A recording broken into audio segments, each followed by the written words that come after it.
Ето ти сега, виж. Аз съм, кога... Сега, понеже му шамата тук, иначе замесвам му... Тавичка си замесвам, тицик. Аз преди бях пробвала една рецепта брашно, ако не се лъжа имаше яйца, олио. Има на различни рецепти. Има и пак някаква вода. Сол, некои слагат и захар. Да, за да има...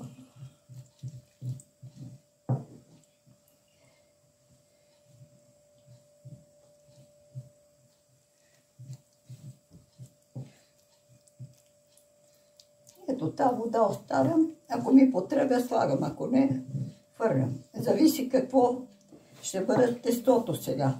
И аз не го мерим. А как дойде? Да е мекичко. Друго слагаш освен това? Не.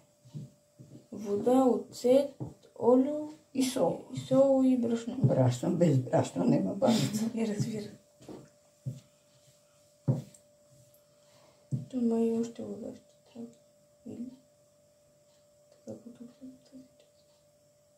И имам сито, ама заради дръжката съм си сигнала с цетката неудобно и така с нея си прави.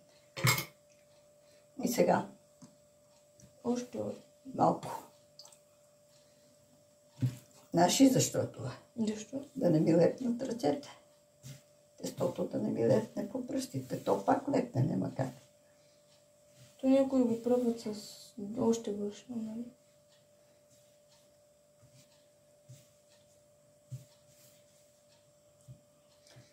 Пипни го да го усетиш, да видиш какво е. Малко има бучка. Леко топло, нали? Да, много е мекичко. Много е мекичко на някои частите. При тебе така ли се получава?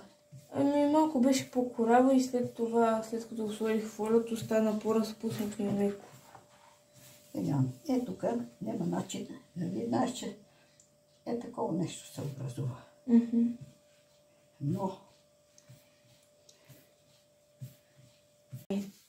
тестото е готово, а после ще замесиме друго. Ето виж колко меко. Остави го тук. Може да точи с точилка. Мога, но... Добре. Сега от това брашно тук си взими, сложи малко отгоре, така поръсиго. Не му се плаши. Ето ти точилката и почваш да го поразточиш. Ако чувстваш, че лепне, можеш още малко брашъци да го сложим. Ей този край, натисни. Да, натисни този край. Още до край. Така. Сега взимаш и го обръщаш. Като го обърнеш, пак слагай брашно. Ама повечко така. Така.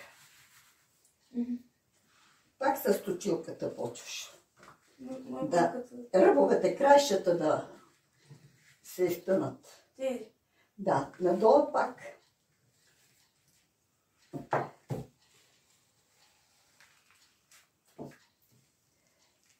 Още тия краища тук да ги няма.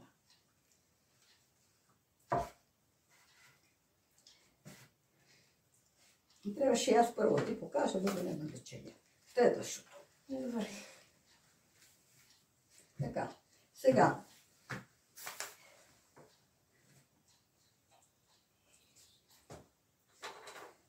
Взимам олиото, етикета нарочно съм махнала и първото ти показвам да видиш аз какво правя, после ти ще го правиш. Така.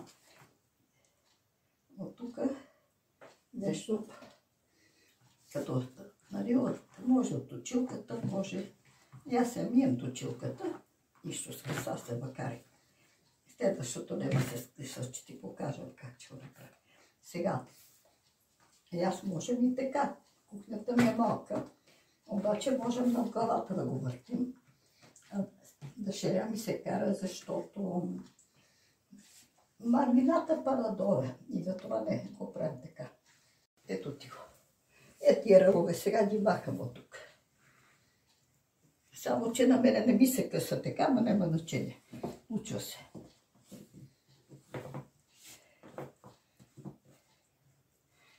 За да ми е тънка.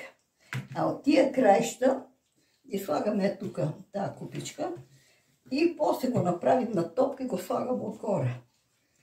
Сега, къде видим, че нещо е такова, го махам. Не трябва да е много тъп. Ето ти. И понеже ми се види много постно, си слагам допълнително олио. Да насекъде намазано с олио. Ето тук ми се види дебело. Ето викам, следващото аз ще го направя, да видиш. Вината е моя. Ето моя вина за час. Сега, сиренето, понеже е болно, съм го извадила предварително, се е отцедило. Ето. Ама ти го правиш с сирене, не тази сместа, където е. А? Ти само сирене ли слагаш ли? Не. Я отвори тук, понеже съм. Ето ми тия. Колко? 4, още едно 5 яйца ми изнеси.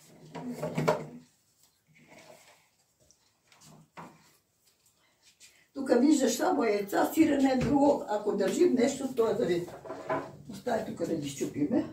Малко неравномерно да се стане. Ще го правя нищо, че така. Ето, така. И на като... Самата кора не ни стана като... Що трябва, но нищо. Че го правим. За първи път, когато ми става с... О, чакай сега. Вземи Ето тук една хартия. Не от тия хартия. салфетка ли? Е другата, къде е вътре белка. Хартия за печене. Да. Сложи от това тук. Едната остава. То... Е сега. Малко да го правя. Остава, че нагласиме после. И малко се такова. Ето ти тук, ето ти средата сме сложили. Аз преди като, нали, правих опит за такава, ми стана някаква супер дебела кората някакси. Но много се разтегна, но въобще не се получи. Случило се. Защото аз в YouTube някакво клипче гледах. Някаква жена месеше и правиш така. Виж сега, ето, дори отсъци брашуце, нали? Е така натам, насам, натам и готово. Сега, обръщам го така. От тук това ти сложи малко брашуце и да не е толкова, той не е на точилката. И самото това става мазно от мушамата. Сега, това, наши за какво се получило? Чепликчето има... Не съм го хубаво затворила и е еднало въздух. Не трябва да се влиза въздух. Да. Така че не му се плаши, но аз го махам, защото той е по-вървичко. Така. Ето ти. Формата не ме притеснява, защото аз после си го нагласим.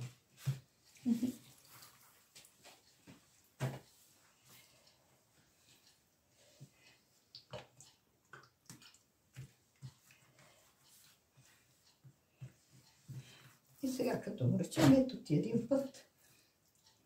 Ето ти още един път. И видиш, че е по-готово вече.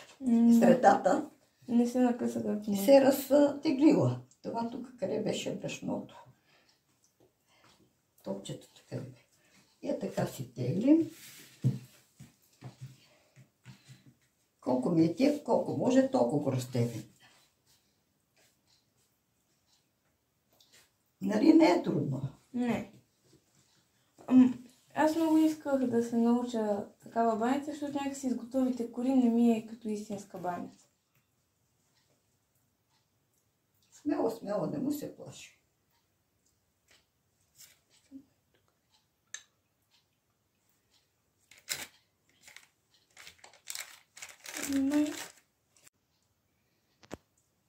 Съм направила кора за баница от друга тепсия. И това съм правила плетеница. И тук съм си, украси правила, пивенца отгоре. Ето. А може и да се направи тук във вид на гайтан. Слагаш една пръчка от тестото и около нея праше така дианици. И то става като гайтан. И цвечета от тестото. Много неща може да се